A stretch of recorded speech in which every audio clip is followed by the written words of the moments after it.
All right, good morning, or afternoon, or evening, probably evening, depending on when you're watching this. This is lecture one, and we're going to talk about what the genre of technical writing is and how it relates to professional writing. And if you want to just imagine the equation in your head right now, it's a very simple equation. Technical writing equals professional writing.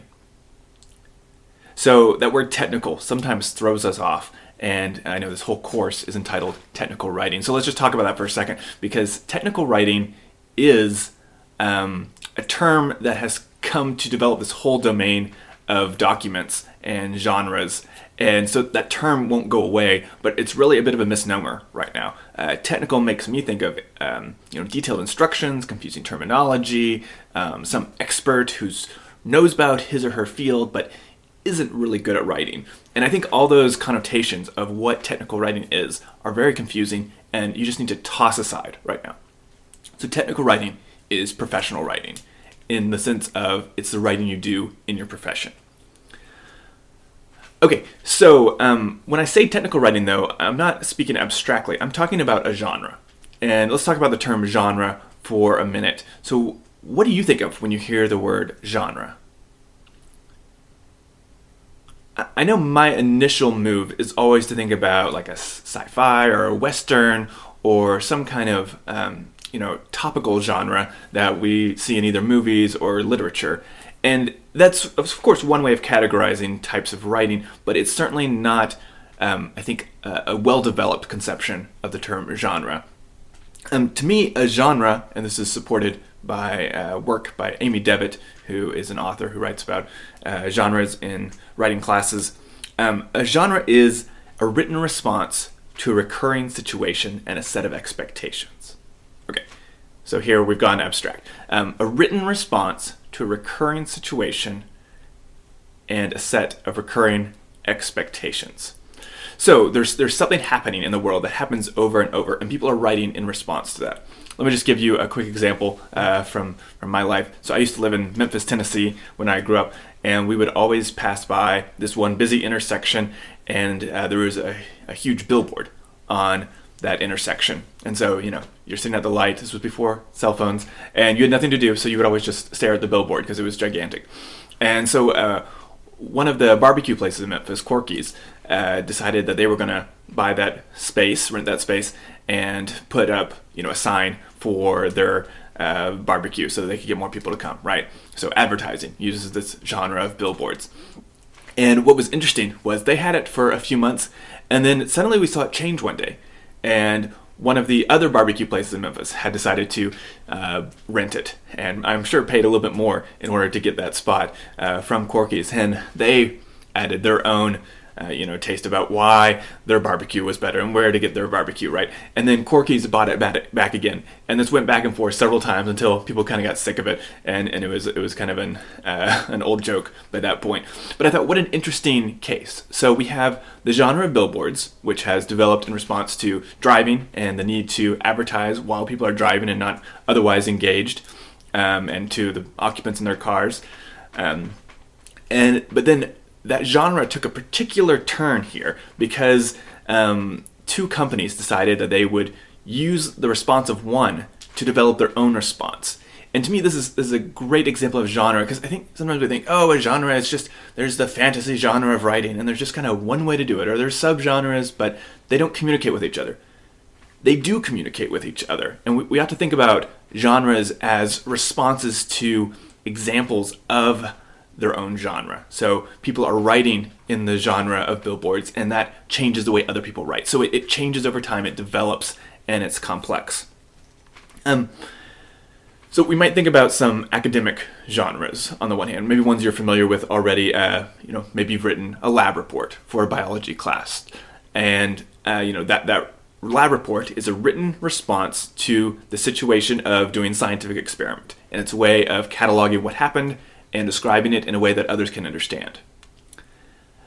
But just because you wrote a lab report for a class doesn't mean the lab report doesn't have other ways of working too, other ways that it can occur. So maybe your professors publish their lab reports in journals, and that's going to be received much differently than the ones you write for your classes. Or, maybe you're an independent scientist and you write your own lab report, and maybe you're the only one that sees it, or you share it with some peers.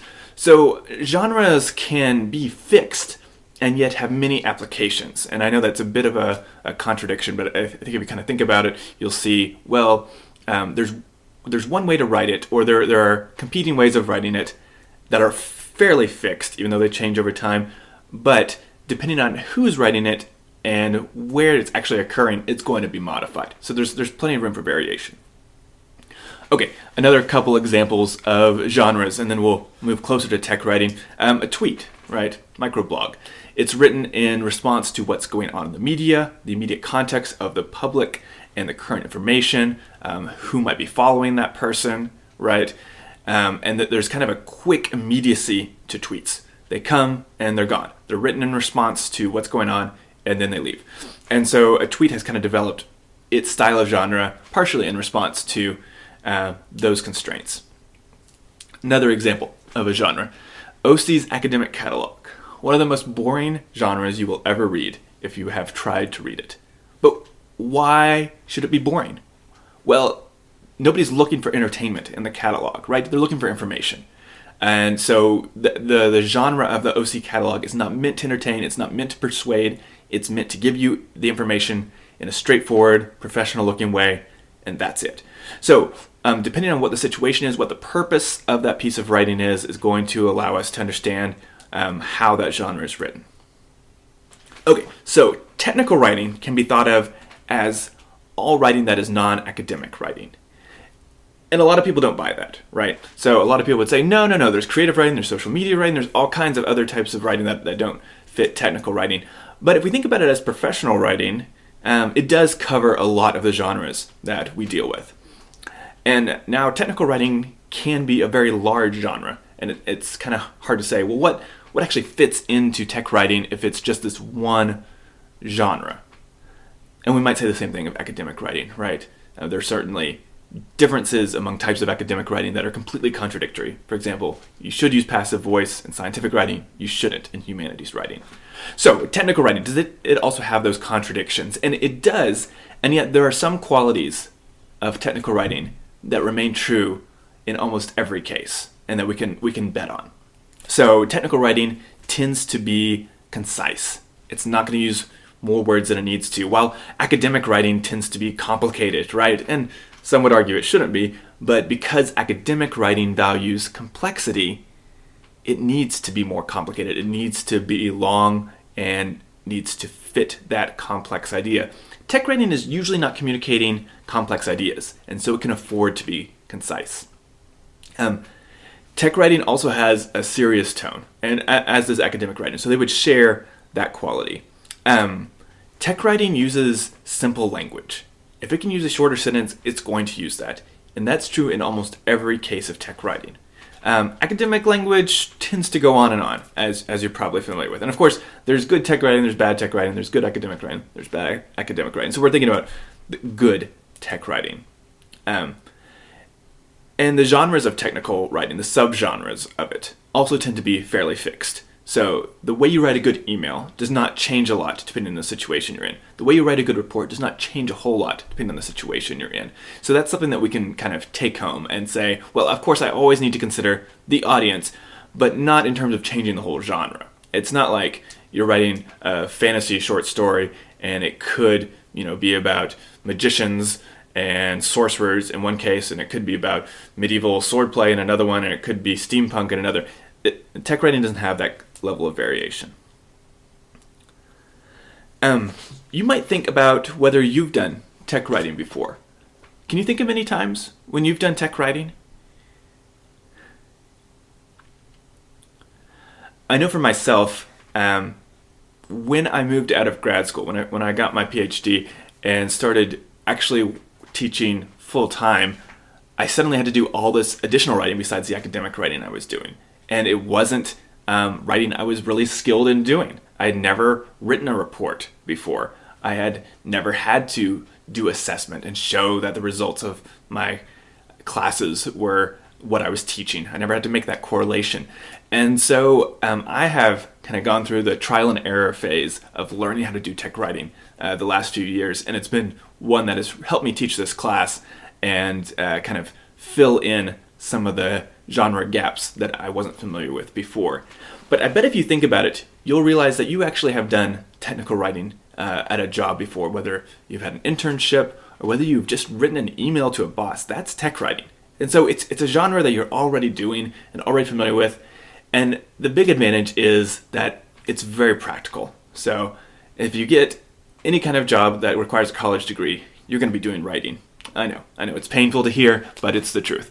Some of you will be doing writing all day long. You'll be doing social media, you'll be doing web design, you'll be writing reports, and you may not think of it as, oh, what I'm doing is writing, but that will be the case. And so, again, this class can help you learn how to be really good at being a technical writer and bring that skill set that will set you apart. Anyway, that's my goals, and that's how I teach this course.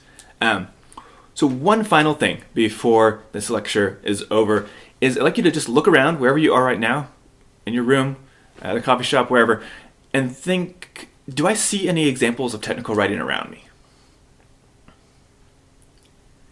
And if you start to kind of get a sense of what technical writing is, that professional writing, you'll see it everywhere.